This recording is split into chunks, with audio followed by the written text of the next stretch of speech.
Bienvenue dans cette troisième partie sur la série La conception d'un système de transmission par courant. Dans cette troisième vidéo, nous allons voir comment concevoir nos deux axes ici qui nous permettent la rotation des deux poulies et la conception de cette courroie. Donc pour ce faire, nous allons ouvrir une nouvelle conception et on va venir créer une esquisse sur le plan avant. Donc cette esquisse sera ici deux cercles. Le premier, je vais le tracer ici et le deuxième, je vais le tracer ici. Donc je vais coter ces deux cercles. Le premier, je vais renseigner une dimension de 34,80 mm parce que la première poulie, l'allégeance qui est à l'intérieur nous permet de fixer à une dimension de 35. Et la deuxième poulie, l'anthrax ici, notre axe ici, ce sera de 19,80 mm car notre deuxième poulie a un allégeance à l'intérieur de 20 mm. Donc ça va nous permettre un petit jeu assez intéressant. Du coup, je vais renseigner l'anthrax qui existe entre ces deux cercles. Donc notre anthrax est de 300 mm. Alors je fais OK. Donc une fois que je renseigne ces dimensions, on va voir que seulement notre cercle là peut bouger. Dans ce cas, on va dire qu'il est aligné horizontalement avec le second cercle.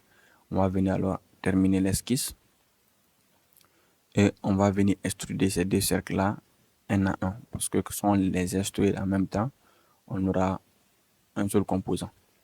Et donc, du coup, pendant qu'on va faire l'assemblage, ça peut un peu nous gêner. Donc, je préfère que ces deux cercles-là soient indépendants l'un de l'autre. Donc, je vais venir ici créer une extrusion.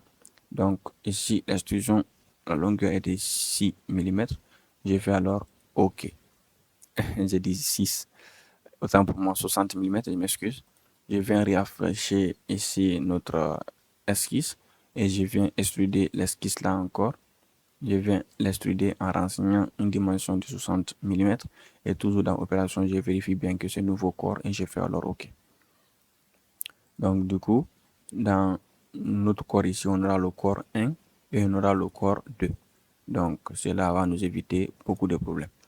Donc une fois qu'on obtient cela, on a maintenant nos deux axes qui vont nous permettre ici la rotation de nos deux poulies.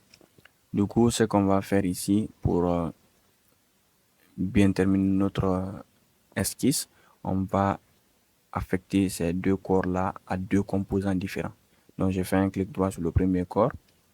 Je viens alors ici, j'ai dit créer des composants à partir de ce corps. Ça sera le composant 1,1. Et le deuxième aussi, je crée ici un composant à partir de ce corps. Donc, les deux ici, je vais tous les bloquer sur le parent. Donc, ces deux corps-là, je vais même les renommer. Je vais faire un clic droit ici. Je vais renommer le premier. Je vais dire axe 1.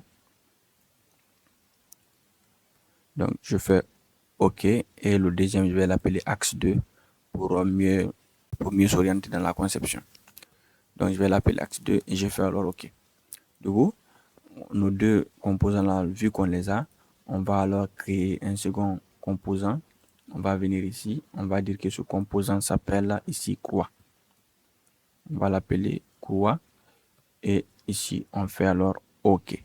Donc, c'est ce second composant ici que nous allons utiliser pour faire notre courroie.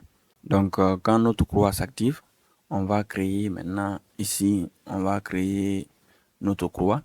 Mais pour le faire, on va venir d'abord dans construire, on va prendre plan milieu. Du coup, on va prendre un plan milieu entre la surface là et l'autre surface, ou soit entre la surface là et l'autre surface. À vous de faire votre choix. Donc, je vais prendre cette face et je me tourne. Je prends aussi la face arrière là. Et donc, j'ai mon petit plan ici qui apparaît. Vous pouvez bien le faire de l'autre côté aussi, c'est pareil. Hein. Ne vous fatiguez pas pour ça.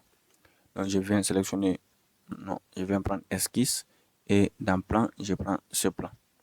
Donc, cela va me permettre de faire la croix au beau milieu de l'axe là pour ne pas me fatiguer. Dans ce cas, je vais venir créer deux cercles. Je vais créer deux cercles simplement comme ça et je vais créer des lignes ici qui relient nos deux cercles.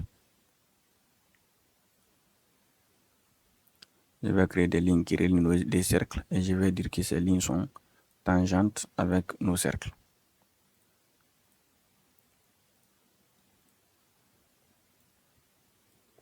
Donc, quand je fais cela, maintenant ce que je vais faire, je vais ici côté nos deux lignes.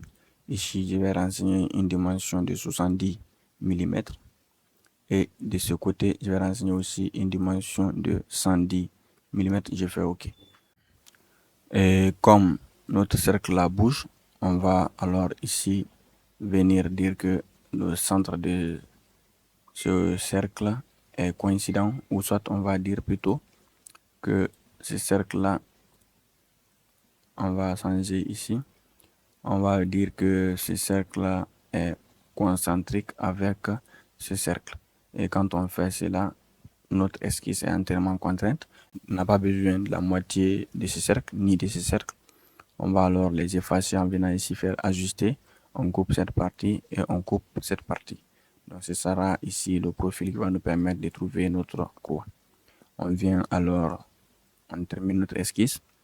On verra bien que notre esquisse est au beau milieu de ces deux axes. Et ça nous arrange parce que ça nous facilite beaucoup les choses. On va alors venir faire ici un plan le long de la trajectoire.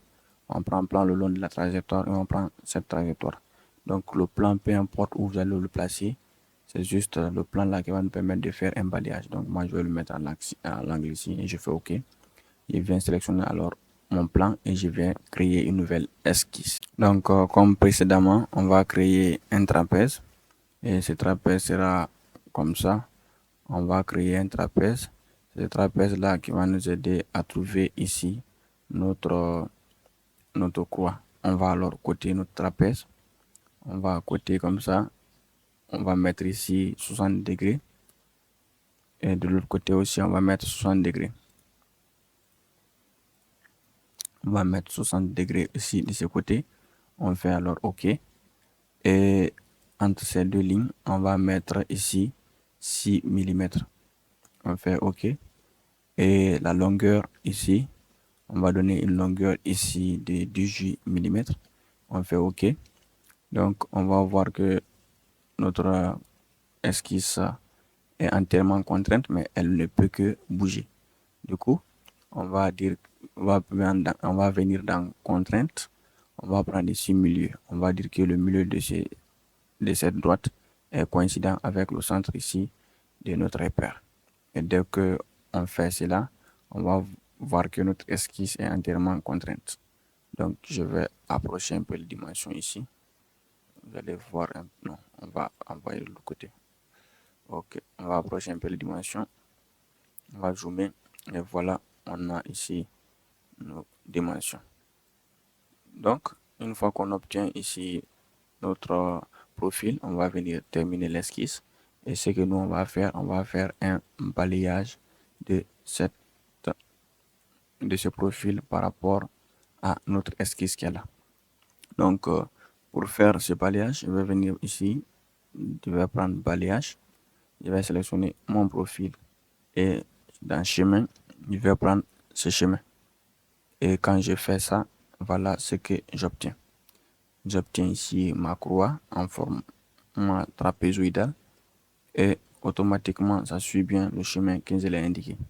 Donc je n'ai pas de grandes modifications à faire. Je vais juste vérifier que dans opération, ici j'ai bien un nouveau corps et c'est bon. J'ai pas envie de faire un angle de torsion ni d'angle de conicité. Donc c'est bon pour moi. Je fais alors OK. Donc quand je fais cela, j'aurai ici aussi ma croix qui est entièrement terminée. Et vous allez voir que la croix est capable de se déplacer par rapport à ces deux axes qui sont immobiles. Donc, je vais faire un CTRL Z simplement pour que ma croix ait une position stable. Donc, c'est tout pour cette vidéo. Dans la seconde partie, nous allons voir comment faire l'animation et l'assemblage et l'animation des poulies avec la croix. Donc, j'espère que cette vidéo vous a plu et que ça vous a aidé. Si c'est le cas, abonnez-vous, laissez-moi un gros pouce bleu et on se dit à bientôt pour la dernière partie de notre projet.